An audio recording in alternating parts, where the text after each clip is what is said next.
ನಮಸ್ಕಾರ ಮಾಡ್ತೀನಿ ಸರ್. ನಮಸ್ಕಾರ ಆಚಾರ್ಯ.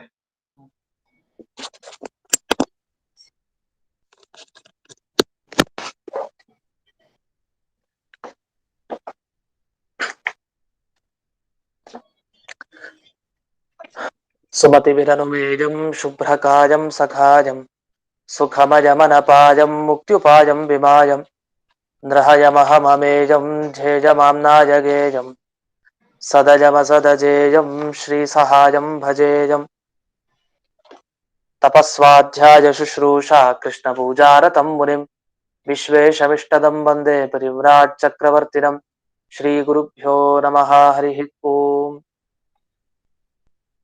ಶ್ರೇಯಃ ಪತ್ಯೇ ನಿತ್ಯಾ ಗಣಿತ ಗುಣಮಾಣಿಕ್ಯ ವಿಶದ ಪ್ರಭಾ ಜಾಲೋಲ್ಲಾಸೋಪಹತ ಸಕಲಾವದ್ಯ ತಮಸೆ ಜಗಜ್ಜನ್ಮಸ್ಥೇಮ ಪ್ರಳಯ ರಚನಾಶೀಲ ವಪುಷೆ ನಮೋ ಶೇಷಾಂನಾಯ ಸ್ಮೃತಿ ಹೃದಯ ದೀಪ್ತಾಯ ಹರಜೆ ಯೇನ ಪ್ರಾದುರಭಾವಿ ಭೂಮಿ ವಲಜೆ ವಿಸ್ತಾರಿ ಗೋಸಂತತಿ ಪ್ರಾಬೋಧಿಶ್ರುತಿ ಪಂಕಜಂ ಕರುಣಯಾ ಪ್ರಾಕಾಶಿತತ್ವಂ ಪರಂ ಧ್ವಾಂತಂ ಧ್ವಂಸವನಾದಿ ಸಾಧುನಿಕರಶ್ಚಾಕಾರಿ ಸನ್ಮಾರ್ಗಗಃ ತೇನ ವ್ಯಾಸದಿವಾಕರೇಣ ಸತತಂ ಮಾತ್ಯಾಜಿ ಮೇ ಮಾನಸಂ ವ್ಯಾಪ್ತಿರ್ಯಸ್ಯ ನಿಜೇ ನಿಜೇ ನಮಃ ಸಾ ಪಕ್ಷೇ ಸಪಕ್ಷೇ ಸ್ಥಿತಿಃ ವ್ಯಾವೃತ್ತಿಶ್ಚ ವಿಪಕ್ಷತೋಥ ವಿಷಜೇ ಸಕ್ತಿರ್ನ ವೈ ಬಾಧಿತೆ ನೈವಾಸ್ತಿ ಪ್ರತಿಪಕ್ಷ ಯುಕ್ತಿರತುಲಂ ಶುದ್ಧಂ ಪ್ರಮಾಣಂ ಸಮೇ ಭೂಯಾತ್ ತತ್ವವಿನಿರ್ಣಯಾಯ ಭಗವಾನ್ ಆನಂದತೀರ್ಥೋ ಮುನಿಃ ಭವತಿ ಯದನುಭಾವಾತ್ ಎಡಮೂಕೋಪಿ ವಾಗ್ಮಿ ಜಡಮತಿರಪಿ ಜಂತುರ್ಜಾಯತೆ ಪ್ರಾಜ್ಞಮೌಲಿಃ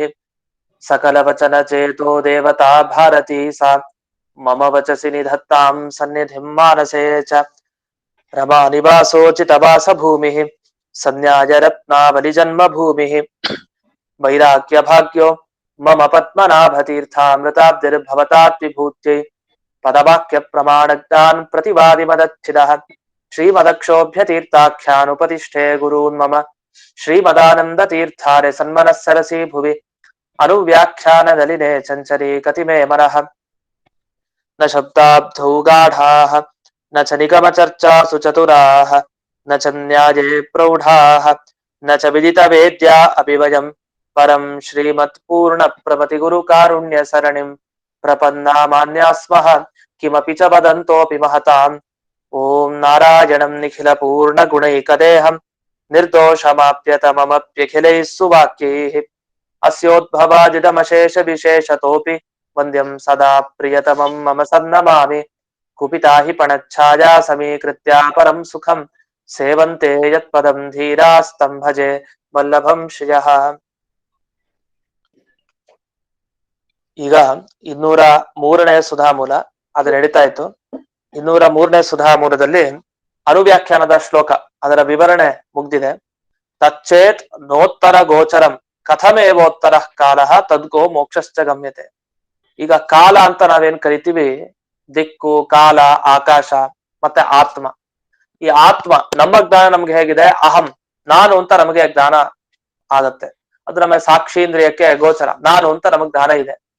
ಕೆಲವರು ಹೇಳ್ತಾರೆ ನಮ್ಮ ಮನಸ್ಸಿಗೆ ಗೋಚರ, ಅಹಂ ಅಂತ ಮನಸ್ಸಿನಿಂದ ನಮಗೆ ನಾನು ಅಂತ ಜ್ಞಾನ ಬರುತ್ತೆ. ಸರಿ, ಆತ್ಮನ ಜ್ಞಾನ ಬಂತು. ದಿಕ್ಕುಗಳನ್ನು ಹೇಗ್ ತಿಳ್ಕೊಳ್ಳೋದು ಅಂತ. ಈ ದಿಕ್ಕುಗಳು ಹೇಗ್ ತಿಳ್ಕೊಳ್ಳೋದು, ದಿಕ್ಕಿನ ಜ್ಞಾನ ಬರೋದು ಹೇಗೆ? ಇದಕ್ಕೆ ನಮಗೆ ಕಣ್ಣಿನಿಂದ ಬರುತ್ತಾ? ದಿಕ್ಕನ್ನ ಕಣ್ಣಿನಿಂದ ನೋಡ್ತೀವ? ನಮ್ಗೆ ಕಣ್ಣಿಂದ ನೋಡಿದ್ರೆ ಆಕಾಶ ಕಾಣತ್ತೆ, ಆಚೆ ಈಚೆ ದಿಕ್ಕುಗಳು ಕಾಣತ್ತಾ? ಇಲ್ವಲ್ಲ ಅಂತ ಒಂದು ಪ್ರಶ್ನೆ ಬರೋದು ಸಹಜ. ಅದೇ ದಿಕ್ಕಿನ ಜ್ಞಾನವು ಬರುತ್ತಂತೆ ಯಾವುದಕ್ಕೆ? ಸಾಕ್ಷೀಂದ್ರಿಯಕ್ಕೆ. ಆ ಜೀವನಿಗೆ ಗೊತ್ತಿದೆ ಆ ದಿಕ್ಕು, ಪೂರ್ವ, ಉತ್ತರ, ಪಶ್ಚಿಮ ದಿಕ್ಕುಗಳ ಜ್ಞಾನ ಅವನಿಗೆ ಬರುತ್ತೆ. ಹಾಗೆ ಆಕಾಶದ ಜ್ಞಾನವೂ ಅಷ್ಟೇ. ಕಣ್ಣಿನಿಂದ ಆಕಾಶದ ಜ್ಞಾನನ, ಆಕಾಶ ಕಣ್ಣಿಗೆ ಕಾಣಿಸಲ್ವಲ್ಲ. ಅಲ್ಲ, ಅದು ನೀಲ ರೂಪ ಇದೆ, ನೀಲಿ ಬಣ್ಣದ ಆಕಾಶ ಅಂತ ಕಾಣುತ್ತೆ ಅಂದ್ರೆ ಆಕಾಶದಲ್ಲಿ ಅದು ಬಣ್ಣವೇ ಇಲ್ಲ. ಬಣ್ಣ ಇರೋದೆಲ್ಲ ಪೃಥ್ವಿಯಲ್ಲಿ ಬಣ್ಣ ಇದೆ, ಆಕಾಶ ಹೇಗ್ ಕಾಣುತ್ತೆ? ಈ ತರ ಕೆಲವರು ಮತ ವಿವಾದಗಳಿದೆ. ಕೆಲವರು ಇಲ್ಲ ಆಕಾಶ ಕಣ್ಣಿಗೆ ಕಾಣಿಸ್ತಾ ಇದೆ ಅಂತ ಕೆಲವರು. ಆದ್ರೆ ನಮ್ಮ ಕಣ್ಣು ಮುಂದೆ ನಾವು ಕೈ ಈಚೆ ಈಚೆ ಮಾಡಿದ್ರೆ ಇಲ್ಲೂ ಆಕಾಶ ಇದೆ, ಆದ್ರೆ ಈ ಆಕಾಶ ನಮಗ್ ಕಣ್ಣಿಗೆ ಕಾಣ್ತಾ ಇಲ್ಲ. ಮತ್ತ ಆಕಾಶ ತಿಳಿಯೋದು ಹೇಗೆ? ಯಾವ್ದ್ರಿಂದ ಗೊತ್ತಾಗತ್ತೆ ನಮಗೆ? ಅದು ಸಾಕ್ಷೀಂದ್ರಿಯದಿಂದ ಗೊತ್ತಾಗತ್ತೆ. ಜೀವ, ಆ ಸಾಕ್ಷಿ ಸ್ವರೂಪ ಜೀವ ಏನಿದೆ ಅವನಿಗೆ ಗೊತ್ತಾಗತ್ತೆ. ಈಗ ಆಕಾಶ ಆಯ್ತು, ಕಾಲ ಆಯ್ತು, ದಿಕ್ಕಾಯ್ತು. ನಮ್ಮ ಮತ್ತಲ್ಲಿ ಏನಂದ್ರೆ ಆಕಾಶ ದಿಕ್ಕು ಅದು ಬೇರೆ ಬೇರೆ ಅಲ್ಲ, ಅದು ಒಂದೇ ಅನ್ನೋ ರೀತಿಯ ವಿವರಣೆಗಳನ್ನು ನಾವು ಕೇಳ್ತೀವಿ. ಅದೆಲ್ಲ ಮುಂದಕ್ಕೆ ವಿಸ್ತಾರವಾಗಿ ಚರ್ಚೆ ಇದೆ. ಅಂತೂ ಈಗ ನಿಮ್ಗೆ ಯಾಕೆ ಇಷ್ಟ ಹೇಳಿದ್ದು ಅಂದ್ರೆ ಪರಿಚಯಕ್ಕೆ ಆತ್ಮ, ಆಕಾಶ ಮತ್ತೆ ಕಾಲ, ಈ ದಿಕ್ಕುಗಳು ಇದೆಲ್ಲ ಜ್ಞಾನ ಹೇಗ್ ಬರುತ್ತೆ, ಯಾವ ಪ್ರಮಾಣದಿಂದ ಗೊತ್ತಾಗತ್ತೆ ಅನ್ನೋದೇ ಒಂದು ದೊಡ್ಡ ಚರ್ಚೆ. ಕಣ್ಣಿಂದಲೋ ಕಿವಿಯಿಂದಲೋ ಹೇಗೆ ನಿಮಗ್ ಜ್ಞಾನ ಬರೋದು, ಹೇಗೆ ಈ ವಸ್ತುಗಳ ಜ್ಞಾನ ಅಂದ್ರೆ ಕಾಲದ ಜ್ಞಾನ ಆಗ್ಬೇಕಾದ್ರೆ ಸಾಕ್ಷಿ ಪ್ರತ್ಯಕ್ಷದಿಂದ ಬರುತ್ತೆ. ನಮ್ಮ ಒಳಗಿದ್ದ ಸಾಕ್ಷಿ ಜೀವ ಸ್ವರೂಪ ಏನಿದೆ ಅದು ನಮಗೆ ಆ ಜ್ಞಾನ ತಂದು ಕೊಡುತ್ತೆ ಅಂತ.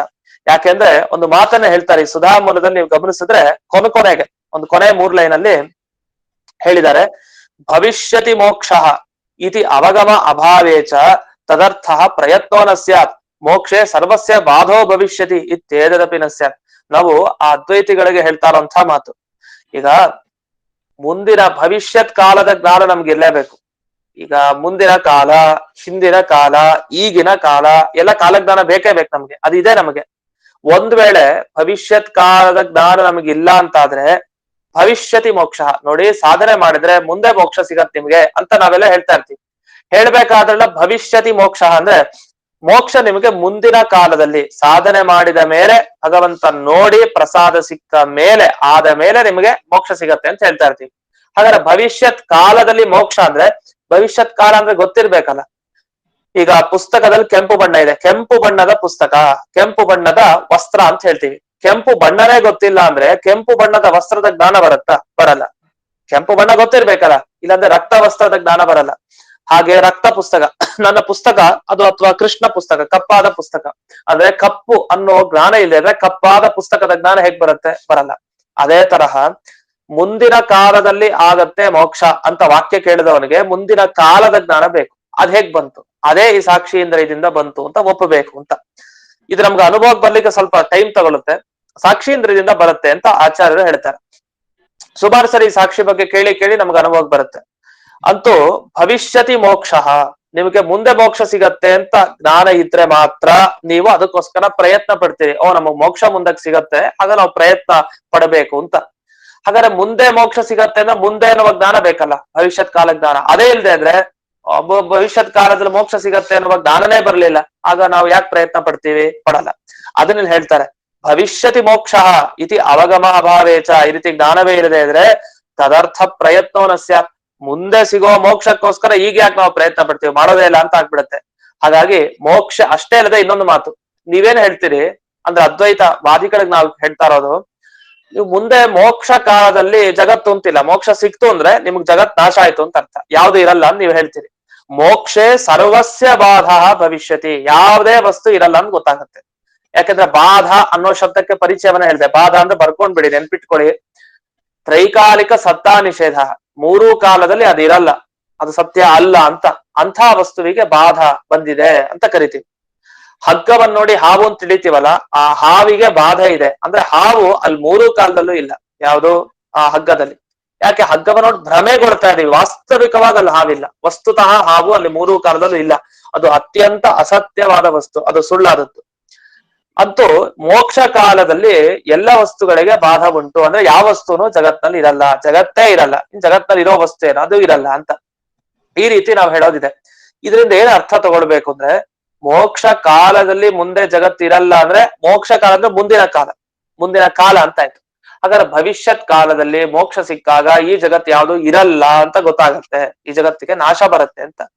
ಹಾಗಾದ್ರೆ ಮುಂದಿನ ಕಾಲದ ಜ್ಞಾನ ಇಲ್ಲದೆ ಇರೋ ವ್ಯಕ್ತಿಗೆ ಮುಂದಿನ ಕಾಲದಲ್ಲಿ ಮೋಕ್ಷ ಸಿಕ್ಕದಾಗ ಮುಂದಕ್ಕೆ ಈ ಜಗತ್ತೆಲ್ಲ ನಾಶ ಆಗತ್ತೆ ಅನ್ನೋ ಜ್ಞಾನ ಬರುತ್ತಾ? ಬರಲ್ಲ. ನಿಮಗೂ ಅಥವಾ ನಮಗೂ ಇಬ್ಬರಲ್ಲಿ ಯಾರಿಗಾದ್ರೂ ಕೂಡ ಮುಂದಿನ ಕಾಲದ ಜ್ಞಾನ, ಭವಿಷ್ಯತ್ ಕಾಲದ ಜ್ಞಾನ ಇರಲೇಬೇಕು. ಯಾಕೆಂದ್ರೆ ಒಂದು ನಿಯಮ ಹೇಳ್ತಾರೆ ಶಾಸ್ತ್ರದಲ್ಲಿ, ನಿಯಮಗಳು ಅಂತ ಸಿಕ್ಕಾಬಟ್ಟೆ ಬರುತ್ತೆ. ನಿಯಮ ಅಂದ್ರೆ ನಿಮಗೊಂದು ನಿಯಮ ಪರಿಚಯ ಮಾಡ್ಬೇಕು ಅಂದ್ರೆ ವ್ಯಾಪ್ತಿ ಅಂತ ಹೇಳ್ತೀವಲ್ಲ, ಎಲ್ಲೆಲ್ಲಿ ಧೂಮ ಇರುತ್ತೋ ಅಲ್ಲೆಲ್ಲವನ್ನ ಇರಲೇಬೇಕು, ಇದೊಂದು ನಿಯಮ. ಈ ತರ ಮತ್ತೆ ಹುಟ್ಟೋ ವಸ್ತು ಅಂತ ಆದ್ಮೇಲೆ ಅದಕ್ಕೊಂದು ಕಾರಣ ಇರಲೇಬೇಕು, ಕಾರಣ ಇಲ್ದೇನೆ ವಸ್ತು ಹುಟ್ಟೋದೇ ಇಲ್ಲ. ನಾವೇನ್ ರೂಲ್ಸ್ ಅಂತೆಲ್ಲ ಹೇಳ್ತಾ ಇರ್ತೀವಲ್ಲ ಅದನ್ನ ನಿಯಮ ಅಂತ ಕರಿತೀವಿ. ಶಾಸ್ತ್ರದಲ್ಲಿ ನ್ಯಾಯ ಅಂತಾನೂ ಕರೀತಾರೆ ಶಬ್ದವನ್ನ. ನ್ಯಾಯಗಳು ಬೇಕಾದಷ್ಟು ಹೇಳ್ತಾ ಹೋಗ್ತಾರೆ. ನಾವು ನ್ಯಾಯಗಳು ಅಂದ್ರೆ ಮರ್ಕಟ ಕಿಶೋರ ನ್ಯಾಯ ಅಂತೆಲ್ಲ ಕೇಳ್ತೀವಿ.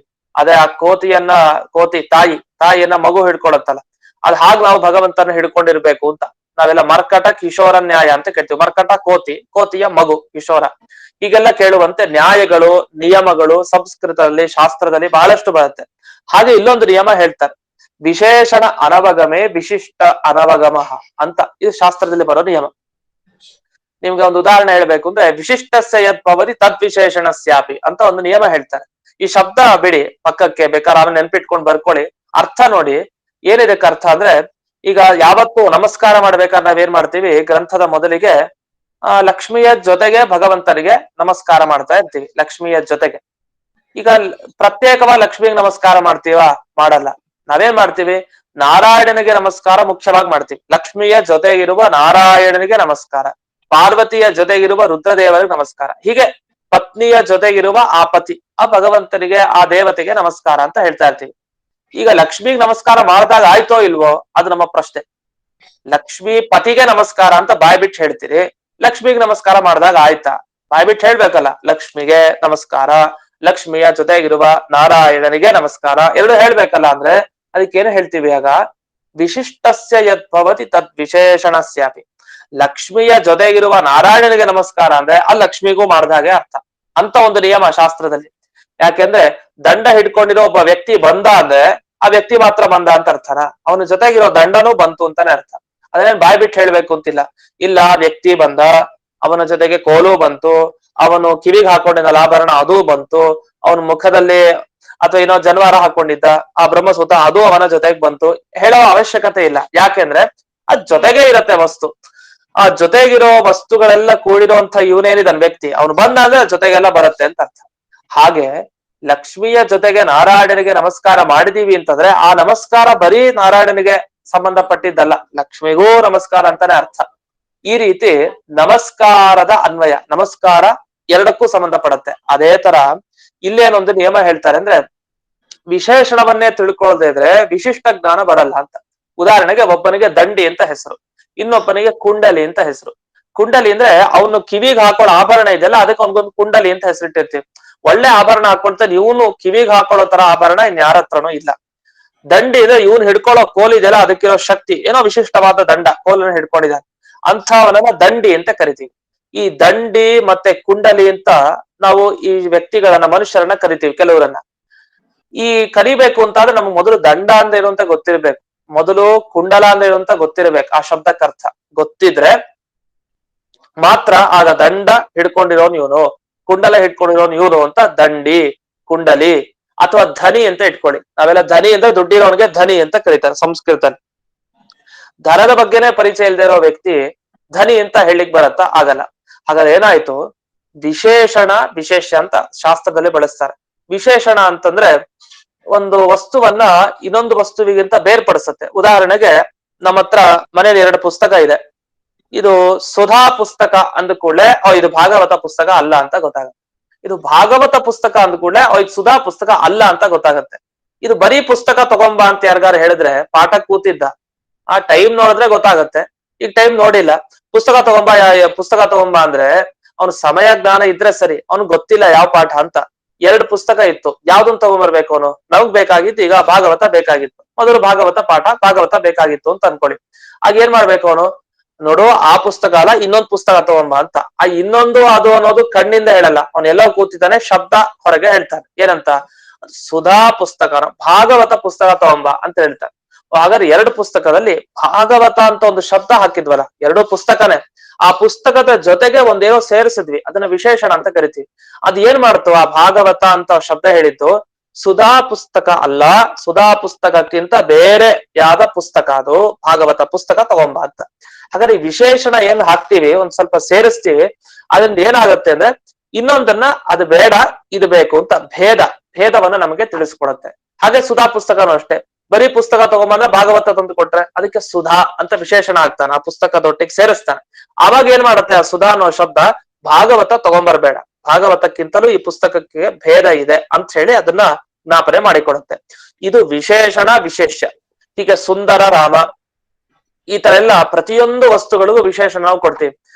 ಈಗ ನಾವು ಹೇಳೋದಿದೆ, ರಾಮಚಂದ್ರ ಅಂತ ಒಂದು 5 ಜನ ಹೆಸರಿಟ್ಕೊಂಡಿರ್ತಾರೆ. ಯಾವ ರಾಮಚಂದ್ರ? ಅದಕ್ಕೊಂದು ಇಂಗ್ಶೀಲೋ ಏನೋ ಒಂದು ಹಾಕ್ತಿವಲ್ಲ, ಅದೆಲ್ಲ ವಿಶೇಷಣ. ಈ ಕೃಷ್ಣ ಅಂತ ಇದೆ, KS ಕೃಷ್ಣ ಅಂತ ಹೇಳಿದ್ರೆ KS ಕೃಷ್ಣ ಬೇಕಾದಷ್ಟು ಜನ ಇದ್ದಾರೆ.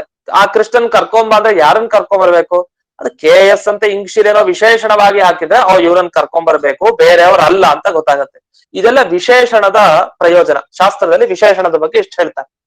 ಈ ವಿಶೇಷಣ ಜ್ಞಾನ ಇಲ್ಲದೆ ಇದ್ರೆ ಅದರ ಜೊತೆಗಿರೋ ವಸ್ತುವಿನ ಜ್ಞಾನ ಬರಲ್ಲ. ಅಂತ ಹೇಳ್ತಾರೆ. ಉದಾಹರಣೆಗೆ ಇಲ್ಲೇ ಈಗ ಮುಂದಿನ ಕಾಲದಲ್ಲಿ ಮೋಕ್ಷ ಸಿಗತ್ತೆ, ಭವಿಷ್ಯತ್ ಕಾಲದಲ್ಲಿ ಮೋಕ್ಷ ಸಿಗತ್ತೆ ಅಂದ್ರೆ ಕಾಲ ಮೋಕ್ಷ ಸಿಗತ್ತೆ ಅಂತ ಇಷ್ಟೇ ಹೇಳ್ಬಿಟ್ರೆ ಯಾವ ಕಾಲ ಗೊತ್ತಾಗಲ್ಲ. ಈ ಕಾಲನೂ ಆಗ್ಬೋದು, ಹಿಂದೆನೂ ಆಗ್ಬೋದು, ಮುಂದೆನೂ ಆಗ್ಬೋದು. ಅದಕ್ಕೇನ್ ಮಾಡ್ತೀವಿ, ಈಗಿನ ಕಾಲ ಅಲ್ಲ, ಹಿಂದಿನ ಕಾಲ ಅಲ್ಲ, ಮುಂದಿನ ಕಾಲದಲ್ಲಿ ಮೋಕ್ಷ ಸಿಗತ್ತೆ ಅಂದ್ರೆ ಏನರ್ಥ, ಹಿಂದಿನ ಕಾಲ ಅಲ್ಲ ಭೇದ, ಮತ್ತೆ ಈಗಿನ ಕಾಲದ ಭೇದ. ಹಾಗಾದ್ರೆ ಮುಂದಿನ ಕಾಲ ಅನ್ನೋದು ವಿಶೇಷಣ. ಆ ಕಾಲದ ಜೊತೆಗಿರುವ ಮೋಕ್ಷ. ಮುಂದಿನ ಕಾಲನೇ ಗೊತ್ತಿಲ್ಲದೆ ಇರೋ ವ್ಯಕ್ತಿಗೆ, ಕಾಲದ ಜ್ಞಾನವೇ ಇಲ್ಲದೆ ಇರೋ ವ್ಯಕ್ತಿಗೆ ಕಾಲದ ಜೊತೆಗಿರುವ ಮೋಕ್ಷದ ಜ್ಞಾನ ಬರುತ್ತಾ? ಬರಲ್ಲ. ಆದ್ರಿಂದ ವಿಶೇಷಣ ಅನವಗಮೆ, ವಿಶೇಷಣದ ಪರಿಚಯ ಇಲ್ಲದೆ ಹೋದ್ರೆ ಅದರ ಜೊತೆಗಿರೋ ವಸ್ತುವಿನ ಪರಿಚಯವೇ ಆಗಲ್ಲ ಅಂತ. ಇಷ್ಟು ಇಲ್ಲೊಂದು ನಿಯಮ ಹಾಕಿದ್ದಾರೆ. ಇನ್ನೊಂದು ಮಾತು ನೋಡಿ, ಇಲ್ಲಿ ನಮ್ಗೆ ಏನ್ ಹೇಳಿದ್ರು, ಇಲ್ಲಿ ಮೂರು ಕಾಲದ ಜ್ಞಾನ ಸಾಕ್ಷಿ ಪ್ರತ್ಯಕ್ಷಕ್ಕೆ ಇರ್ಬೇಕು ಅಂತ ಹೇಳ್ಬೇಕು. ಮೂರು ಕಾಲ ಅಂದ್ರೆ ಈಗಿನ ವರ್ತಮಾನ ಕಾಲದ ಜ್ಞಾನ, ಮತ್ತೆ ಹಿಂದಿನ ಕಾಲ, ಮುಂದಿನ ಕಾಲ. ಈ ಮೂರು ಕಾಲ ಜ್ಞಾನ ಯಾವ್ದಕ್ಕಿದೆ? ಸಾಕ್ಷಿ ಇಂದ್ರಿಯಕ್ಕೆ ಇದೆ ಅಂತ ಹೇಳ್ಬೇಕು. ಆದ್ರೆ ಇದನ್ನ ಏನ್ ಮಾಡಿದ್ರು ಇವರು, ಎರಡೇ ಕಾಲ ಹೇಳಿದ್ರು. ಈಗ ವರ್ತಮಾನ ಕಾಲದ ಬಗ್ಗೆ ಬಾಯ್ಬಿಟ್ಟು ಹೇಳ್ಬೇಕಾಗಿಲ್ಲ, ನಮ್ಗೆ ಈಗಿನ ಕಾಲದಲ್ಲಿ ನಾವಿದೀವಿ, ಕಾಲದ ಜ್ಞಾನ ಎಲ್ಲ ಇದೆ. ಆದ್ರೆ ಮುಂದಿನ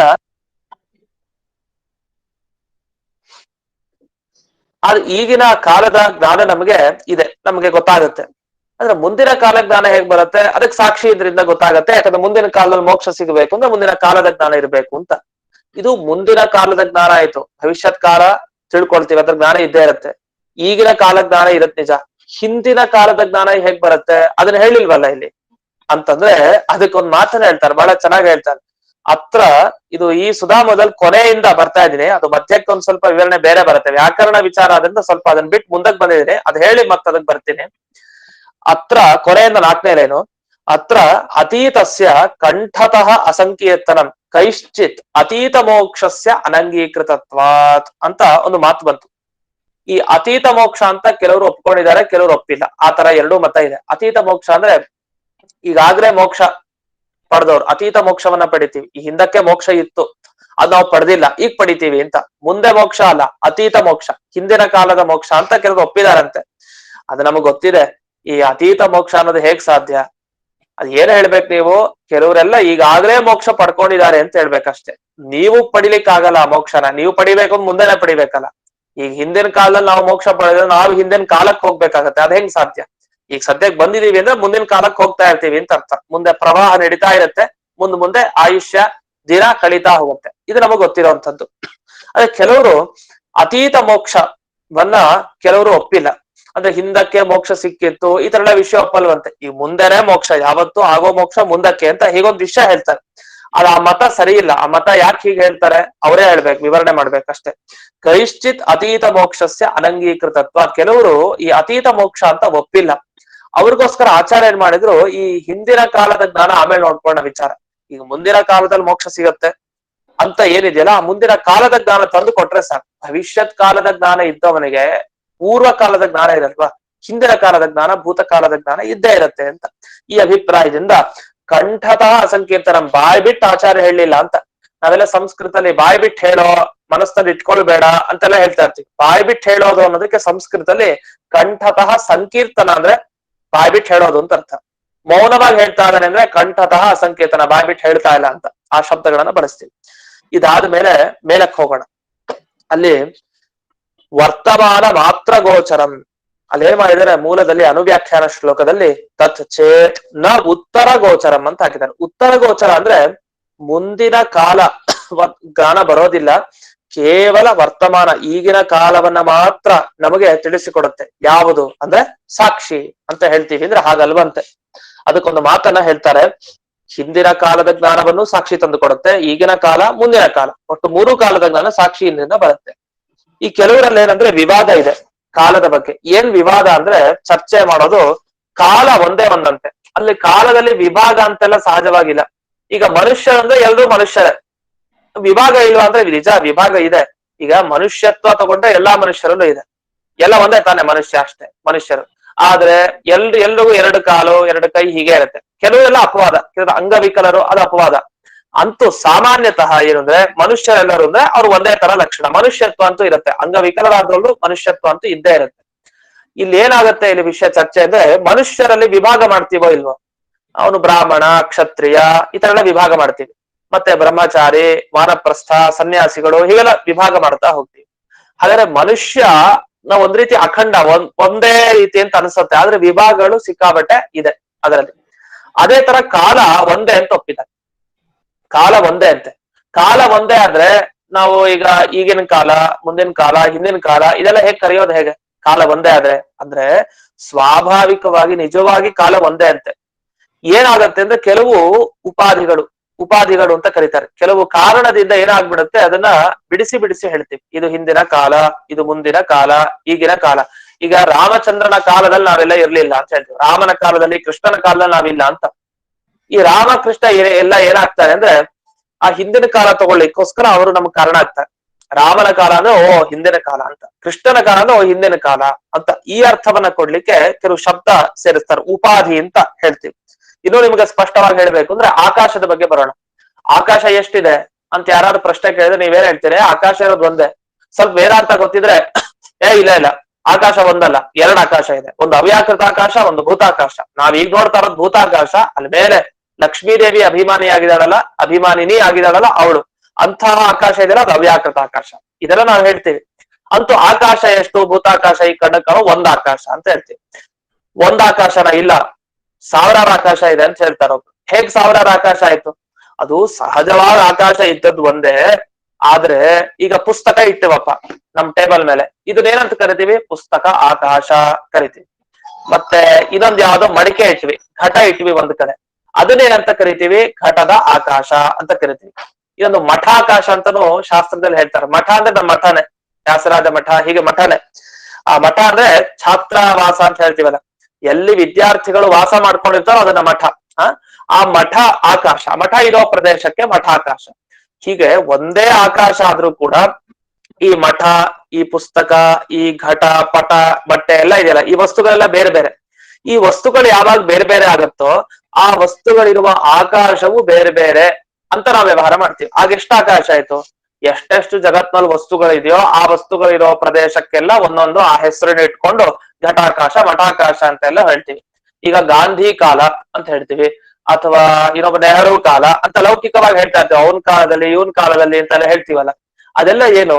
ಕಾಲದ ಜೊತೆಗೆ ನೆಹರು ಕಾಲ ಅಂದ್ರೆ ಅದ್ಯಾವ್ದೋ ಹಿಂದೆ ಬಂತು ಕಾಲ, ಈಗಿಂದಲ್ಲ, ಮುಗ್ದೋಯ್ತು. ಈ ತರ ಕಾಲದಲ್ಲಿ ವಿಭಾಗ, ಈ ಆಕಾಶದಲ್ಲಿ ವಿಭಾಗ ಬರ್ಲಿಕ್ಕೆ ಒಂದಿಷ್ಟು ವಸ್ತುಗಳನ್ನ ಹಾಕೊಳ್ತಾ ಹೋಗ್ತೀವಿ. ಆ ವಸ್ತುಗಳನ್ನ ಸೇರಿಸ್ಕೊಂಡಾಗೆಲ್ಲ ಅದರಲ್ಲಿ ಒಂದು ವಿಭಾಗ ಏರ್ಪಾಡಾಗ್ತಾ ಹೋಗುತ್ತೆ. ಇದು ಶಾಸ್ತ್ರದಲ್ಲಿ ಈ ರೀತಿ ಕ್ರಮವನ್ನ ನಿರೂಪಣೆ ಮಾಡಿದ್ದಾರೆ. ಈಗ ಕಾಲ ಅಂದ್ರೆ ವರ್ತಮಾನ ಕಾಲ, ಅದ್ ಹೇಗ್ ಗೊತ್ತಾಗತ್ತೆ? ಈಗಿರೋ ವಸ್ತುಗಳ ಕಾಲ ವರ್ತಮಾನ, ಹಿಂದಿದ್ದ ವಸ್ತುಗಳ ಕಾಲ ಭೂತಕಾಲ, ಮುಂದೆ ಬರುವ ವಸ್ತುಗಳ ಕಾಲ ಭವಿಷ್ಯತ್ ಕಾಲ. ಹೀಗೆ ಕಾಲದಲ್ಲಿ ಒಂದು ವಿಭಾಗ ಇದೆ, ಒಪ್ಲೇಬೇಕಿದನ್ನ ಅಂತ. ಯಾಕೆ ಅಂದ್ರೆ ಈ ವಿಭಾಗ ಒಪ್ಪದೇ ಇದ್ರೆ ಕಾಲದಲ್ಲಿ ಒಂದು ವರ್ತಮಾನ ಕಾಲ, ಭವಿಷ್ಯತ್ ಕಾಲ, ಕ್ಷಣ, ದಿನ, ಮಾಸ, ತಿಂಗಳು ಅಂತೀವಿ, 15 ಪಕ್ಷ ಅಂತೀವಿ, ಮತ್ತೆ ದಿನ, ಕ್ಷಣಗಳೆಲ್ಲ ಹೇಳ್ತಾ ಇರ್ತೀವಲ್ಲ, ಇದೆಲ್ಲ ಕಾಲದ ಒಂದು ಭೇದಗಳು. ಒಂದೇ ಕಾಲ ಅಂತ ಹೇಳ್ಬಾರ್ದು, ಕಾಲದಲ್ಲಿ ಬೇಕಾದಷ್ಟು ಪ್ರಭೇದ ಇದೆ. ಇದನ್ನ ಒಪ್ಪದೇ ಇದ್ರೆ ಏನ್ ಸಮಸ್ಯೆ ಅಂದ್ರೆ, ಈಗ ಸರ್ವ ಆಖ್ಯಾತ ಪ್ರತ್ಯಯಾನ ಐಕಾರ್ಥ್ಯ ಪ್ರಸಂಗಾತ್ ಅಂತ ಒಂದು ಪದ ಬಳಸಿದ್ದಾರೆ. ಇಲ್ಲಿ ಆಖ್ಯಾತ ಅಂತ ಒಂದು ಶಬ್ದ ಬಳಸಿದ್ದಾರೆ. ಈ ಆಖ್ಯಾತ ಪ್ರತ್ಯಯ ಅಂದ್ರೆ, ನಿಮಗೆ ಆಖ್ಯಾತ ಶಬ್ದದ ಪರಿಚಯ ಬೇಕು, ಒಂದು ಕ್ರಿಯಾಪದ ತಗೊಳ್ಳೋಣ. ಕ್ರಿಯಾಪದ, ಈ ಉದಾಹರಣೆಗೆ ನಾನು ಊಟ ಮಾಡ್ತೇನೆ, ನಾನು ಅಡಿಗೆ ಮಾಡ್ತಾ ಇದ್ದೇನೆ ಅಂತೆಲ್ಲ ಹೇಳ್ತೀವಿ. ಅಹಂ ಪಚಾಮಿ, ಪಚಾಮಿ ಅಂದ್ರೆ ಅಡಿಗೆ ಮಾಡ್ತಾ ಇದ್ದೀನಿ ಅಂತ ಅರ್ಥ. ಪಠಾಮಿ ನಾವು ಓದ್ತಾ ಇದ್ದೀನಿ ಅಂತ ಅರ್ಥ. ಪಾಠಂ ಶೃಣೋಮಿ, ಪಾಠವನ್ನ ಕೇಳ್ತಾ ಇದ್ದೀನಿ ಅಂತ. ಇಲ್ಲಿ ಶೃಣೋಮಿ ಕೇಳ್ತಾ ಇದ್ದೇನೆ ಅಂತ ಹೇಳ್ತೀವಲ್ಲ, ಆ ಕೇಳ್ತಾ ಇರೋದು ಧಾತು ಮೂಲ, ರೂಟ್ ಅಂತ ಹೇಳ್ತೀವಲ್ಲ, ಅದು ಧಾತು ಕ್ರಿಯೆ. ಅದು ಕೇಳುವಿಕೆ ಅನ್ನೋ ಕ್ರಿಯೆ. ಅದು ಯಾವಾಗ? ಅದು ಕೇಳುತ್ತಿದ್ದೇನೆ ಅಂದ್ರೆ ಈಗ ವರ್ತಮಾನ ಕಾಲ. ಆ ಶೃಣೋಮಿ ಅನ್ನೋ ಒಂದು ಕ್ರಿಯಾಪದ ಏನಿದೆಯಲ್ಲ, ಕ್ರಿಯಾಪದದಲ್ಲಿ ಒಂದು ಪ್ರತ್ಯಯ ಇದೆ, ಅದನ್ನ ಸಫಿಕ್ಸ್ ಅಂತ ಬಹುಶಃ ಇಂಗ್ಲಿಷ್ ಅಲ್ಲಿ ಹೇಳ್ತಾರೆ. ಅದು ಸಫಿಕ್ಸ್ ಅಂತ ಹೇಳಿ ಕರಿತೀವಿ. ಆ ಪ್ರತ್ಯಯಕ್ಕೊಂದು ಅರ್ಥ ಇದೆ. ಆ ಪ್ರತ್ಯಯಕ್ಕೆ ಬೇರೆ ಬೇರೆ ಅರ್ಥ ಇರುತ್ತೆ ಪ್ರತಿ ಸಲಿ. ಅದೇನಂದ್ರೆ ವರ್ತಮಾನ ಅಂತ ಒಂದು ಅರ್ಥ, ಈಗ, ಮತ್ತೆ ಭವಿಷ್ಯತ್ ಕಾಲ, ಹೀಗೆ ಬೇರೆ ಬೇರೆ ಅರ್ಥಗಳಲ್ಲಿ ಆ ಪ್ರತ್ಯಯ ಇರುತ್ತೆ. ಅದನ್ನ ವಿಶೇಷಣ ಅಂತಾನು ಹೇಳ್ಬೋದು, ಇದನ್ನ ವಿಶೇಷಣ ಅಂತ. ಅಂತೂ ಆ ಪ್ರತ್ಯಯ ಏನೋ ಜೋಡಿಸ್ತೀವಿ, ಆ ಪ್ರತ್ಯಯಕ್ಕೆ ಒಂದೊಂದು ಬೇರೆ ಬೇರೆ ಅರ್ಥ ಇದೆ. ಪಠಾಮಿ ಅಂದ್ರೆ ಈಗ ಓದ್ತಾ ಇದ್ದೀನಿ ಅಂತ ಅರ್ಥ. ಅಪಠತ್ ಅಂತ ಹೇಳಿದ್ರೆ ಕ್ರಿಯಾಪದ ಬದಲಾಯಿಸಿದ್ರೆ ಅವಾಗ ಹಿಂದೆ ಓದಿತ್ತು ಅಂತ ಅರ್ಥ. ಪಠಿಷ್ಯಾಮಿ ಇನ್ನು ಮುಂದಕ್ಕೆ ನಾನು ಓದ್ತೇನೆ ಅಂತ. ಅಹಮಪಿ ಮುಕ್ತ ಭವಿಷ್ಯಾಮಿ, ನಾನು ಮೋಕ್ಷಕ್ಕೆ ಹೋಗ್ತೀನಿ ಮುಂದಕ್ಕೆ ಅಂತ ಹೇಳ್ತೀವಲ್ಲ, ಆ ತರ. ಇಲ್ಲೇನಾಗತ್ತೆ ಅಂದ್ರೆ ಕ್ರಿಯಾಪದದಲ್ಲಿ ಒಂದು ಪ್ರತ್ಯಯ ಇರುತ್ತೆ, ಆ ಪ್ರತ್ಯಯಕ್ಕೆ ಆಖ್ಯಾತ ಆಖ್ಯಾತ ಅಂತ ಹೆಸರು ಕೊಟ್ಟಿರ್ತಾರೆ ಶಾಸ್ತ್ರದಲ್ಲಿ. ಈ ಆಖ್ಯಾತ ಪ್ರತ್ಯಯ ಇದೆ, ಇದಕ್ಕೆ ಒಂದೇ ಅರ್ಥ ಆಗಬೇಕು ಎಲ್ಲಾ ಪ್ರತ್ಯಯಗಳಿಗೂ ಅಂತ. ಯಾಕೆ ಅವಾಗ ಯಾವ್ದೇ ಪಠಾಮಿ ಅಂದ್ರೆ ಈಗ ಓದ್ತಾ ಇದೆಯೋ ಹಿಂದ್ ಓದಿದ್ಯೋ ಮುಂದ್ ಓದ್ತೀನೋ ಏನು ಹೇಳಲ್ಲ, ಪಠಾಮಿ ಅಷ್ಟೇ. ಅದು ಪಠಾಮಿ ಅನ್ನೋದಕ್ಕೆ ಏನ್ ಅರ್ಥ, ಯಾವ ಕಾಲನೂ ಹೇಳಲ್ಲ, ಒಂದೇ ಕಾಲ ಹೇಳುತ್ತೆ ಅಂದ್ರೆ ಅದು ಮುಂದೆನೂ ಆಗ್ಬೋದು ಹಿಂದಕ್ಕೂ ಆಗ್ಬೋದು ಈಗ್ಲೂ ಆಗ್ಬೋದು. ಅವ್ನ್ ಕೇಳೋನು ಪ್ರಶ್ನೆಗೆ ಇವನು ಉತ್ತರ ಕೊಟ್ರೆ ಇವನು ಓದಿದಾನೋ ಇಲ್ವೋ ಅದೇನು ಗೊತ್ತಾಗಲ್ಲ. ಯಾಕೆ, ಇವನು ಮುಂದಕ್ಕೆ ಓದ್ತೀನಿ ಅಂತ ಹೇಳ್ತಾ ಇದಾನೋ ಈಗಾಗ್ಲೇ ಓದಿದಾನೆ ಅಂತಾನೋ ಅಥವಾ ಇನ್ನು ಈಗ ಶುರು ಮಾಡಿದಾನೆ ಅಂತ ಅಂತಾನೋ ಏನು ಗೊತ್ತಾಗಲ್ಲ. ಹಾಗಾಗಿ ಏನಾಯ್ತು, ಪ್ರತಿಯೊಂದು ಕ್ರಿಯಾಪದದ ಮುಂದಿರುವ ಆ ಪ್ರತ್ಯಯಗಳಿಗೆ ಬೇರೆ ಬೇರೆ ಅರ್ಥವನ್ನ ಹೇಳಬೇಕು ಅಂತ. ಇದ್ರ ಬಗ್ಗೆನೆ ನಾನು ಒಂದು ಪುಸ್ತಕ, ಮೊದಲನೇ ಪುಸ್ತಕ ಬಿಡುಗಡೆ ಆಯ್ತು ನಂದು ಬರ್ದಿದ್ದು, ಈ ಆಖ್ಯಾತವಾದ ಅಂತ ಒಂದು ಪುಸ್ತಕ ಬಿಡುಗಡೆ ಆಗಿದೆ. ಈ ಆಖ್ಯಾತವಾದ ಅಂತ ಅದೇ ಈ ವಿಷಯದ ಬಗ್ಗೆನೆ. ಆಖ್ಯಾತ ಪ್ರತ್ಯಯ ಅಂದ್ರೆ ಕ್ರಿಯಾಪದದ ಮುಂದೆ ಒಂದು ಪ್ರತ್ಯಯ ಏನಿದೆ ಅದಕ್ಕೆ ಏನ್ ಅರ್ಥ ಹೇಳ್ಬೇಕು ಅಂತ ಬಹಳ ಕಷ್ಟ, ದೊಡ್ಡ ಚರ್ಚೆ ಇದು. ಇದು ತರ್ಕತಾಂಡವದಲ್ಲಿ ಬರುತ್ತೆ ಆಖ್ಯಾತವಾದ ಅಂತ. ಆಖ್ಯಾತವಾದದ ಮೇಲೆನೆ, ಅಂದ್ರೆ ವಾದ ಅಂದ್ರೆ ವಿಚಾರ, ಈ ಆಖ್ಯಾತ ಪ್ರತ್ಯಯದ ಮೇಲೆ ಒಂದು ವಿಚಾರ ಏನಿದೆ ಅದನ್ನ ವಿಶಿಷ್ಟಾದ್ವೈತಿಗಳು ಹೇಗೆ ಹೇಳ್ತಾರೆ, ದ್ವೈತಿಗಳು, ಅಲಂಕಾರ ಶಾಸ್ತ್ರ, ತರ್ಕಶಾಸ್ತ್ರ, ಮತ್ತೆ ಮೂಲ ವೇದದಲ್ಲೆಲ್ಲ ಬಂದಿದೆ ಶಬ್ದ. ನಮ್ಗೆಲ್ಲ ವೇದದಲ್ಲಿ ವ್ಯಾಕರಣ ಎಲ್ಲ ಹೇಳ್ತಾರ ಅಂತ ಅನ್ಸುತ್ತೆ, ವೇದದಲ್ಲೇ ಬರುತ್ತೆ. ಶತಪಥ ಬ್ರಾಹ್ಮಣ ಗ್ರಂಥಗಳು ಅಂತ ಕೇಳ್ತೀವಿ, ಆ ಬ್ರಾಹ್ಮಣ ಗ್ರಂಥಗಳಲ್ಲೆಲ್ಲ ಆಖ್ಯಾತ ಅಂತೆಲ್ಲ ಪದ ಬಂದಿದೆ. ಆಖ್ಯಾತವಾದ ಬಗ್ಗೆ ನಿಮ್ಗೆ ಇಂಟ್ರೆಸ್ಟ್ ಇದೆ ಅದ್ ನೋಡ್ಬೋದು. ಆಖ್ಯಾತವಾದ ಒಂದು ಪುಸ್ತಕ ಒಂದು ಬರ್ದಿದ್ದೀನಿ, ಆಖ್ಯಾತವಾದ ಅಂತ. ಈ ಆಖ್ಯಾತ ಪ್ರತ್ಯಯದ ಬಗ್ಗೆ ಇಲ್ಲೇನು ಹೇಳ್ತಾ ಇದ್ದಾರೆ ಜಯತೀರ್ಥರು ಅಂದ್ರೆ, ಆಖ್ಯಾತ ಪ್ರತ್ಯಯ ಏನಿದೆ ಈ ಆಖ್ಯಾತ ಪ್ರತ್ಯಯಕ್ಕೆ ಒಂದೇ ಅರ್ಥ ಆಗ್ಬೇಕು. ನಿಮ್ ಪ್ರಕಾರ ಕಾಲದಲ್ಲಿ ವಿಭಾಗ ಇಲ್ಲ ಅಂದ್ರೆ, ವರ್ತಮಾನ, ಭೂತ, ಭವಿಷ್ಯತ್ತು ಹೀಗೆಲ್ಲ ವಿಭಾಗ ಇಲ್ಲ ಅಂದ್ರೆ ಹೇಳೋನಿಗೆ ಡೌಟ್ ಬರ್ಲಿಕ್ಕೆ ಶುರುವಾಗುತ್ತೆ. ಪಠಾಮಿ ಅಂದ್ರೆ ಏನರ್ಥ, ಈಗಲೋ ಮುಂದೆನೋ ಹಿಂದಕ್ಕೋ ಗೊತ್ತಿಲ್ಲ. ಅಡಿಗೆ ಮಾಡ್ತಾ ಇದೀನಿ ಅಂದ್ರೆ ಅವನು ಇವಾಗ ಅಡಿಗೆ ಆಯ್ತಾ ಅಂತ ಕೇಳ್ತಾನೆ ತಿನ್ಲಿಕ್ಕೆ, ಅವನು ಪಚಾಮಿ ಅಂತಾನೆ, ಏನೋ ಅಂತಾರೆ ಪಚಾಮಿ ಅಂತಂದ. ಪಚಾಮಿಂದ ಏನ್ ಅರ್ಥ ಮಾಡ್ಕೊಬೇಕು, ಆಗಿದೆಯೋ ಮಾಡ್ತಾ ಇದೆಯೋ ಅಥವಾ ಮುಂದೆ ಆಗತ್ತೋ ಗೊತ್ತಾಗಲ್ಲ. ಏನೋ ಹೇಳ್ಬೇಕಲ್ಲ, ಇಲ್ಲ ಇಲ್ಲ ಆಗಿದೆ, ಆಗೋಗಿದೆ, ಆಗ್ಲೇ ನಾನು ಆಗ್ಲೇ ಮಾಡಿ ಆಗಿದೆ ಅಂತ ಹೇಳಲಿಕ್ಕೆ ಆ ತರದ ಶಬ್ದನೇ ಬಳಸ್ಬೇಕು. ಇಷ್ಟಿದೆ. ಹಾಗಾದ್ರೆ ಏನಾಯ್ತು, ಕಾಲದ ಬಗ್ಗೆ ಸ್ವಲ್ಪ ವಿವಾದ ಇದೆ. ಕೆಲವರು ಏನ್ ಮಾಡ್ತಾರೆ, ಸಹಜವಾಗೇ ಕಾಲ ಅದು ಅನೇಕ ಇದೆ, ಅದು ವರ್ತಮಾನ, ಭವಿಷ್ಯತ್ತು, ಭೂತ, ಕ್ಷಣ, ದಿನ, ಮಾಸ ಎಲ್ಲ ಇದೆ. ಕೆಲವರು ಏನ್ ಮಾಡ್ತಾರೆ, ಕಾಲ ಒಂದೇ ಅಂತೆ. ಹೇಗೆ ಆಕಾಶ ಒಂದೇ ಹೇಗೋ ಹಾಗೆ ಕಾಲವೂ ಒಂದೇ. ಆಕಾಶದಲ್ಲಿ ಹೇಗೆ ವಸ್ತುಗಳ ಸಂಪರ್ಕ ಆದಾಗ ಒಂದೊಂದು ಹೆಸರು ಕೊಡ್ತಾ ಹೋಗ್ತೀವೋ ಆ ತರ ಕಾಲಕ್ಕೂ ಒಂದಿಷ್ಟು ವಸ್ತುಗಳ ಸಂಪರ್ಕ ಆದಾಗ ಅದನ್ನು ಕೂಡ ಒಂದೇ ಆಗಿದ್ರು ಬೇರೆ ಬೇರೆ ಕಾಲ ಅಂತ ಕರಿತೀವಿ ಅಂತ. ಇಷ್ಟು ಮನಸ್ಸಿನಲ್ಲಿ ಇಟ್ಕೊಂಡು ಜಯತೀರ್ಥರ ಒಂದು ವಾಕ್ಯ ಬರೀತಾರೆ, 5ನೇ ವಾಕ್ಯ ಮೇಲಿಂದ. ಅತಃ ಸ್ವಾಭಾವಿಕೋವ ಔಪಾಧಿಕೋವ ಅಸ್ತಿ ಉತ್ತರ ಕಾಲ. ಇದು ಯಾಕೆ ಇಷ್ಟು ಚರ್ಚೆ ಮಾಡಿದ್ರೆ, ಮುಂದಿನ ಕಾಲ ಅಂತ ಒಂದು ಇದ್ರೆ ತಾನೆ ಕಾಲ ಒಂದೇ ಇರೋದು. ಮುಂದಿನ ಕಾಲ, ಈಗಿನ ಕಾಲ, ಹಿಂದಿನ ಕಾಲ ಯಾವುದು ಇಲ್ಲ ಅಂತ ಯಾರು ಆಕ್ಷೇಪ ಮಾಡಿದ್ರೆ ನೋಡಿ ಒಪ್ಕೊಳ್ಳೇಬೇಕು. ಮುಂದಿನ ಕಾಲ ಅಂತ ಒಂದು ಭವಿಷ್ಯತ್ ಕಾಲ ಅಂತ ಒಂದಿದೆ, ಅದನ್ನ ಒಪ್ಲೇಬೇಕು. ಅದು ಸ್ವಾಭಾವಿಕವಾಗಿದೆಯೋ ಅಥವಾ ಯಾವ್ದೋ ಒಂದು ವಸ್ತುವಿನ ಸಂಪರ್ಕ ಆಗಿ ಅದು ಮುಂದಿನ ಕಾಲ ಅಂತ ಕರಿತೀವೋ ಅದು ಬೇರೆ ವಿಷಯ. ಅಂತೂ ಮುಂದಿನ ಕಾಲ ಅಂತ ಒಂದಿದೆ ಅಂತ ಒಪ್ಪಿಸ್ತಾರೆ ಮೊದಲು. ಯಾಕೆಂದ್ರೆ ಅವ್ನು ಒಪ್ಲೇ ಇದ್ರೆ ಕಾಲ ಅನ್ನೋದೇ ಕೆಲವ್ರು ಒಪ್ಪಲ್ಲ, ಅಂಥವ್ರು ಇದ್ದಾರೆ. ನಮ್ಮ ದಾರ್ಶನಿಕ ಪ್ರಪಂಚದಲ್ಲಿ ಹೇಗೆ ಅಂದ್ರೆ, ಈ ಚಾರ್ವಾಕರೆಲ್ಲ ಬರ್ತಾರಲ್ಲ, ಅವ್ರು ನಾಸ್ತಿಕವಾದರು. ಅವ್ರಿಗೆ ಕಣ್ಣಕ್ ಕಂಡಿದ್ ಮಾತ್ರ ಸತ್ಯ, ಕಾಲ ಕಣ್ಣಕ್ ಕಾಣಲ್ಲ, ದಿಕ್ಕು ಕಣ್ಣಕ್ ಕಾಣಲ್ಲ, ಆತ್ಮ ಕಣ್ಣಕ್ ಕಾಣಲ್ಲ, ಇದು ಯಾವ್ದು ಇಲ್ಲ ಅನ್ಬಿಡ್ತಾನ. ಕಣ್ಣಕ್ ಕಾಣಲ್ಲ ಅಂದ್ರೆ ಯಾವ್ದು ಇಲ್ಲ ಅನ್ಬಿಡ್ತಾನೆ. ಈಗ ಅವ್ನ್ ಚಾರ್ವಾಕನಿಗೆ ನಿಂಗೆ ಮುಂದಿನ ಕಾಲದಲ್ಲಿ ಮೋಕ್ಷ ಆಗತ್ತೆ ಚಾರ್ವಾಕ ನೋಡಪ್ಪ ಅಂದ್ರೆ ಅವ್ನ್ ಮುಂದಿನ ಕಾಲನೇ ಇಲ್ಲ ಅಂತಾನೆ. ಯಾಕೆ, ಕಾಲ ಕಣ್ಣಕ್ ಕಾಣಲ್ಲ ಅಂತಾನ. ಮತ್ತ ಆತ್ಮ ಇಲ್ಲ ಕಣ್ಣಕ್ ಕಾಣಲ್ಲ ಅಂತ. ಇಂಥವ್ರಿಗೆ ಏನ್ ಉತ್ತರ ಕೊಡ್ಬೇಕು, ಅದಕ್ಕೆ ಇವೆಲ್ಲ ಒಪ್ಪಬೇಕು ಅಂತ ಅವ್ರಿಗಾರು ಹೇಳಲೇಬೇಕಲ್ಲ. ಅದು ಅಂಥ ವಾದಿಗಳು ಕೂಡ ಇದ್ದಾರೆ ನಮ್ಮ ದಾರ್ಶನಿಕ ಪ್ರಪಂಚದಲ್ಲಿ, ಅಂಥವ್ರಿಗೆ ಹೇಳ್ಬೇಕಲ್ಲ. ಅದಕ್ಕೋಸ್ಕರ ಹೇಳ್ತಾರೆ. ಇದು ಬಹಳ ಚೆನ್ನಾಗಿದೆ ಸಂಸ್ಕೃತ ಶೈಲಿ ಸಂದರ್ಭದಲ್ಲಿ ಜಯತೀರ್ಥರು. ಮಾ ಅವಗಾಮಿ ಉತ್ತರ ಕಾಲ ಇದಾನಿ. ಅಯ್ಯೋ ಮುಂದಿನ ಕಾಲದ ಬಗ್ಗೆ ಯಾಕ್ರಿ, ವರ್ತಮಾನ ಕಾಲ ಯೋಚನೆ ಮಾಡ್ರಿ. ಈಗಿರೋದು ಮುಂದಿನ ಕಾಲದಲ್ಲಿ ಮೋಕ್ಷ, ಮುಂದಿನ ಕಾಲಕ್ಕೆ ಹೋಯ್ತು, ನಮಗ್ ಬೇಡ ಅಂದ್ರೆ ಕಿಮ್ನಶ್ಚಿನ್ನಂ, ನಮ್ಗೇನಾಯ್ತು ಇದರಿಂದೇನ್ ಹಾನಿ ಇಲ್ವಲ್ಲ ನಮ್ಗೆ ಅಂತ. ಆ ವಾಕ್ಯ ಶೈಲಿ ಬಹಳ ಚೆನ್ನಾಗಿದೆ. ಬೇಡ ನಮ್ಗೆ ಉತ್ತರ ಕಾಲ ತಿಳಿಯೋದ್ ಬೇಡ, ಇದ್ರಿಂದ ನಮ್ಗೇನಾಗ್ಬೇಕು. ಈಗ ಹೇಳ್ತಾ ಇರ್ತೇವೆ ನಮ್ ಗಂಟು ಹೋಗಿ ಏನಾಯ್ತು ನಮ್ಗ ಅಂತ ಎಲ್ಲ ಹೇಳ್ತಾ ಇರ್ತೀವಲ್ಲ ಸಾಮಾನ್ಯವಾಗಿ ಕನ್ನಡದಲ್ಲಿ ಆ ತರ. ಆದ್ರೆ ಇಲ್ಲಿ ಆ ತರ ಶಬ್ದ ಬಳಸಿಲ್ಲ ಜಯತೀರ್ಥರು. ಕಿಮ್ನಶ್ಚಿನ್ನಂ, ಇದರಿಂದ ನಮ್ಗೇನ್ ಹಾನಿ ಅಂತ ಈ ಅರ್ಥದಲ್ಲಿ ಬಳಸಿದ್ದಾರೆ. ಆಗ ಹೇಳ್ತಾರೆ ಇಲ್ಲ, ಮುಂದಿನ ಕಾಲ ಅಂತ ಒಂದು ಇದ್ದೇ ಇದೆ ಅಂತ. ಇಷ್ಟು ಬಂತು. ಆಮೇಲೆ ಮುಂದಿನ ವಿಷಯ ನಮಗೆ ಗೊತ್ತಾಯ್ತು. ಮುಂದಿನ ಕಾಲದ ಜ್ಞಾನ ಸಾಕ್ಷೀಂದ್ರಿಯದಿದೆ, ಹೀಗೆ ಸಾಕ್ಷೀಂದ್ರಿಯದಿಂದ ಸಕಲ ಕಾಲಗಳ ಜ್ಞಾನ ನಮಗಿದೆ ಅಂತ ನಾವು ತಿಳಿಬೇಕು ಅಂತ ಇಷ್ಟು ಬಂತು. ಅಂತೂ ತಾತ್ಪರ್ಯ ಸಾರ ಏನು, ನಿಮ್ಗೆ ಕಾಲ ಗೊತ್ತಾಗೋದು ಯಾವ ಇಂದ್ರಿಯದಿಂದ ಅಂತ ಪ್ರಶ್ನೆ ಕೇಳಿದ್ರೆ ದ್ವೈತ ಸಿದ್ಧಾಂತದ ಪ್ರಕಾರ ನೀವೇನು ಉತ್ತರ ಹೇಳ್ಬೇಕು? ಸಾಕ್ಷೀಂದ್ರಿಯದಿಂದ ಕಾಲದ ಜ್ಞಾನ ಬರುತ್ತೆ. ಅದು ಯಾವುದೇ ಕಾಲ ಆಗ್ಲಿ, ಭೂತ, ವರ್ತಮಾನ, ಭವಿಷ್ಯತ್ ಅಂತ ಇಷ್ಟು ಉತ್ತರ ಹೇಳ್ಬೇಕು ಅಂತ ಹೇಳ್ತಾ, ಇನ್ನು ಮುಂದೆ ಇನ್ನೂ ವಿಸ್ತಾರವಾಗಿ ಇದ್ರ ಬಗ್ಗೆ ಚರ್ಚೆಗಳೆಲ್ಲ ನಡೆಯುತ್ತೆ. ಅದನ್ನ ಮತ್ತೆ ನಾಳೆ ದಿವಸ ನೋಡೋಣ ಅಂತ ಹೇಳ್ತಾ, ಇಂದಿನ ಪಾಠವನ್ನ ಅಸ್ಮದ್ ಗುರುವಂತರ್ಗತ ವ್ಯಾಸತೀರ್ಥ ಗುರುವಂತರ್ಗತ ಭಾರತೀಯರಮಣ ಮುಖ್ಯ ಪ್ರಾಣಾಂತರ್ಗತ ಶಿವನ್ಮೂಲ ಗೋಪಾಲಕೃಷ್ಣನಿಗೆ ಅರ್ಪಣೆ ಮಾಡ್ತೇನೆ. ಶ್ರೀ ಕೃಷ್ಣ ಅರ್ಪಣ. ನಮಸ್ಕಾರ ಗುರುಗಳೇ. ನಮಸ್ಕಾರ ಮಾಡ್ತೀನಿ ಆಚಾರ್ಯ. ನಮಸ್ಕಾರ ಗುರುಗಳೇ. ನಮಸ್ಕಾರ. ನಮಸ್ಕಾರ ಆಚಾರ್ಯ, ಅದು ಯಂ ಪ್ರವಚಂತಮನುಪೇತಮಪೇತ ಕೃತ್ಯಂ, ಅದು ಶುಕಾಚಾರ್ಯ ಮೇಲೆ ಶ್ಲೋಕ ಇರೋದು. ಅದು ಭಾಗವತದ ಶ್ಲೋಕ ಅಲ್ವಾ ಆಚಾರ್ಯ? ಹಾಗಿದ್ರೆ ಅದು ಹೌದೌದು, ಭಾಗವತದ್ದೇನ ಆಚಾರ್ಯ? ಹೌದೌದು, ಭಾಗವತದ. ಹೌದು, ಅದು ವೇದವ್ಯಾಸರು ಮಾಡಿರೋದೇನ ಆಚಾರ್ಯ? ಹೌದೌದು, ಮುಂದೆ ಬರುತ್ತೆ ನಿಮ್ಗೆ, ದ್ವಿತೀಯ ಸ್ಕಂದಲ್ಲಿ ಬರುತ್ತೆ. ಓ, ಅಂದ್ರೆ ಅದು ಶುಕಾಚಾರ್ಯ ನಮಸ್ಕಾರ ಮಾಡ್ತಿರೋ ಇದು. ಅದೇ ತಾತ ರಾಜುಹಾವ ಅಂತ ಬರ್ತಲ್ಲ, ಪುತ್ರೇತಿ. ಹಾ, ಯಂ ಪ್ರವಚಂತಮನುಪೇತಮಪೇತ ಕೃತ್ಯಂ ದ್ವೈಪಾಯನೋ ರಾಜುಹಾವ ಪುತ್ರೇತಿ ವಿರಾಜಾವ ಪುತ್ರೇತಿ ತನ್ಮಯತೆಯ ಸರ್ವೋಪಿ ನೇತು ತಂ ಸರ್ವಭೂತ ಹೃದಯಂ ಮುನಿಮಾನತಸ್ಮಿ. ಅದು ಭಾಗವತ ಶ್ಲೋಕನೇನ ಆಚಾರ್ಯ? ಹೌದೌದು, ನಿಮಗ್ ಬರುತ್ತೆ, ಮುಂದೆನೆ ಬರುತ್ತೆ. ಅಂದ್ರೆ ಮೊದಲನೇ ಸ್ಕಂದ ದಾಟ್ಬೇಕು, ಮುಂದಕ್ಕೆ ಗೊತ್ತಾಯ್ತು. ಭವಿಷ್ಯತಿ ಮೋಕ್ಷಃ ಇತ್ಯ ಅವಗಮಾಭಾವೆ ಚತುರ್ಥ್ ಪ್ರಯತ್ನಃ ನ ಸ್ಯಾತ್. ಇದು ಸಿದ್ಧಾಂತ ರೀತಿಯ ಹೆಂಗಾಚಾರ್ಯ? ನಮ್ಗೆ ಈಗ ನಮ್ಮ ಸಿದ್ಧಾಂತ ಪ್ರಕಾರ ಭಗವಂತ ಪ್ರಸಾದ ಆಗ್ಬೇಕಲ್ಲ, ಈಗ ನಮ್ಗೆ ಅದು ಗೊತ್ತಿಲ್ಲ, ನಮ್ಗೆ ಆಗತ್ತೆ ಇಲ್ಲ, ಬಟ್ ನಾವು ಪ್ರಯತ್ನ ಮಾಡ್ತಾ ಇದ್ದೀವಲ್ಲ. ಈಗ ಸಿದ್ಧಾಂತ ರೀತಿಯ ಏನ್ ಬರೀ ಅದ್ವೈತಿಗಳಿಗೆ ಅಂತ ಹೇಳಿ ಅಂತ ಇಟ್ಕೋಬೇಕಿದು? ಏನು ನನ್ನ ಪ್ರಶ್ನೆ ಏನು ಮತ್ತೆ ಕೇಳಿ. ಭವಿಷ್ಯತಿ ಮೋಕ್ಷಃ ಇತ್ಯ ಅವಗಮ ಅಭಾವೆ ಚತುರ್ಥಃ ಪ್ರಯತ್ನಃ ನ ಸ್ಯಾತ್ ಅಂತ ಹೇಳಿದಾಗ, अस्माभिः अपि नाम अस्माकमपि ज्ञानं नास्ति खलु, परन्तु प्रयत्नः तु क्रियते इदानीमपि अस्माभिः। ज्ञानं कुतः नास्ति? भवति वा न वा इति, ಮೋಕ್ಷಃ ಭವತಿ ನ ವಾ ಇತಿ ಅನ್ನೋ ವಿಷಯ ಅದು ಬೇರೆ ವಿಚಾರ. ಆದ್ರೆ ಉತ್ತರ ಕಾಲದ ಜ್ಞಾನ ಬೇಕೇ ಬೇಕಲ್ಲ ಅಲ್ವಾ? ಈಗ ದೃಷ್ಟ್ವೈವ ತಂ ಮುಚ್ಯತೆ ನಾಪರೇಣ ಅಂತ ಒಂದು ವೇದವಾಕ್ಯ ಇದೆ ನೋಡಿ. ನಿಮ್ ಭಗವಂತನ ದರ್ಶನ ಆದ ಕೂಡಲೇ ಮೋಕ್ಷ ಆಗತ್ತೆ ಅಂತ ಹೇಳಿದ್ದಾರೆ.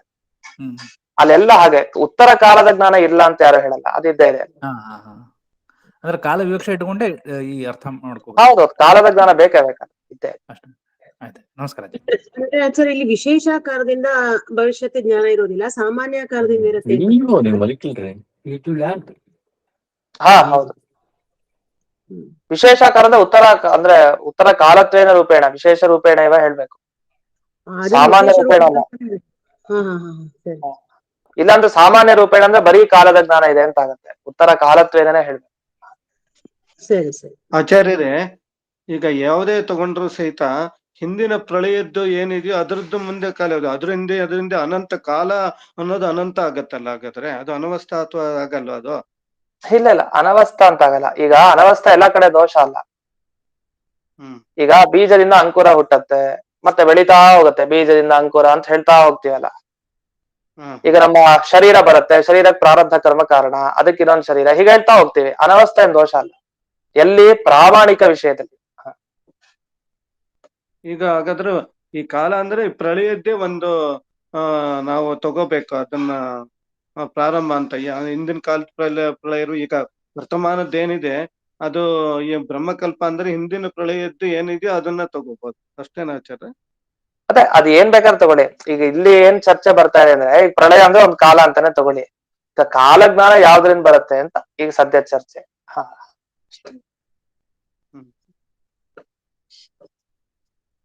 ಸರಿ ಸರಿ. ನಮಸ್ಕಾರ.